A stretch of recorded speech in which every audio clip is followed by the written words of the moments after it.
In today's lesson, we're going to be talking about local maximum and local minimum points.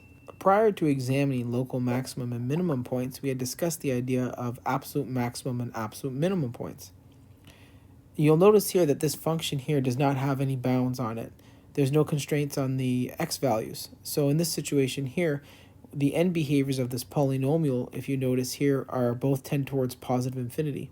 So there is no absolute maximum or absolute minimum value that this polynomial takes on. Therefore, the only maxes and mins that we're going to be examining are your local maxes and local mins. The idea of an absolute maximum or absolute minimum for this question does not exist. So to solve this problem, we're going to examine our first derivative and take a look at all the critical values. These are the values where your first derivative is 0 or undefined.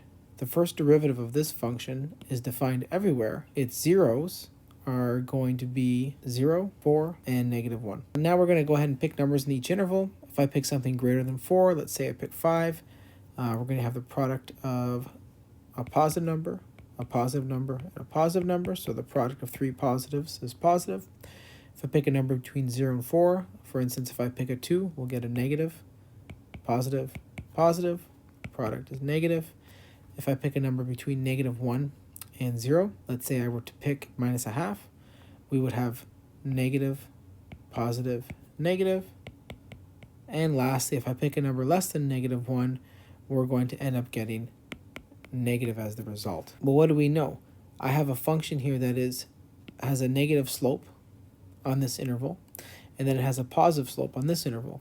Therefore, the function is decreasing, and then the function f is increasing. And therefore, if a function is decreasing and then increasing, in between that value where the derivative is 0, we must therefore have a minimum value. This is a local minimum. Likewise, we can see here on the next interval from 0 to 4, the function would be decreasing, and then from 4 to infinity, the function would be increasing. Once again, on that interval, now the function is decreasing and increasing once again.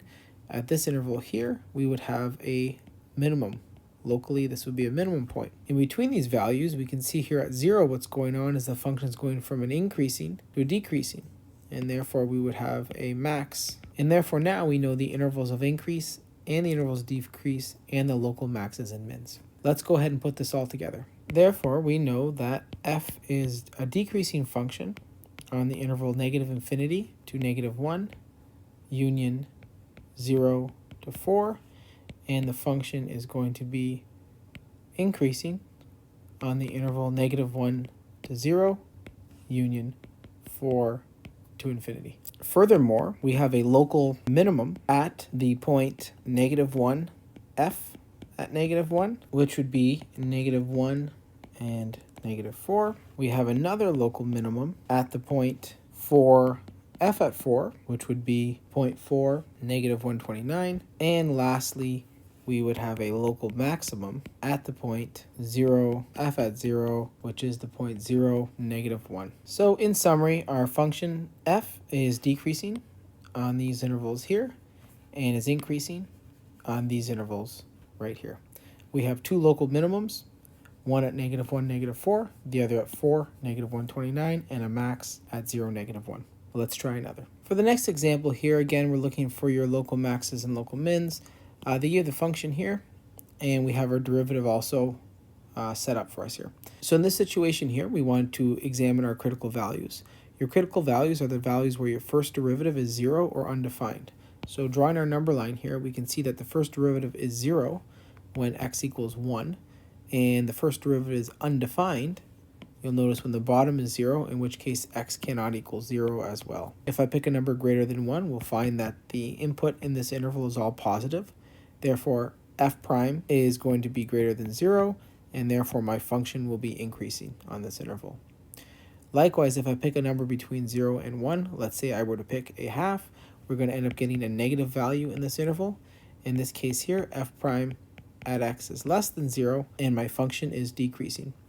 Finishing this up here, if I pick a number less than 0, we're going to end up getting a negative on the top and bottom, which gives us two positives, and in which case here, our function f prime at x is greater than 0, and therefore the function is increasing. In between these values here, the function is going from increasing to decreasing, and therefore we have here a max value. This is a local maximum.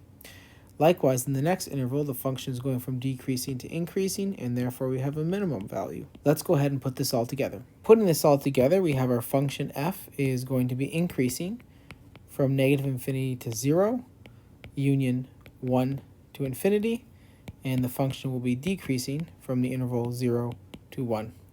We also have that f has a local maximum at the point 0, f at 0, which is equal to 0, 0, and the function f has a local minimum at the point 1, f at 1, which is equal to 1, negative 1. This concludes today's lesson. Please remember, with certain functions, if you're not given a bound on your function f at x, it doesn't have an absolute maximum or absolute minimum because this function continues on forever.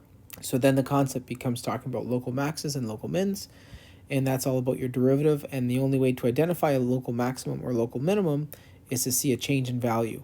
If I see my first derivative go from positive to negative, we know it's a local maximum. If the first derivative goes from negative to positive, we have a local minimum. Thank you.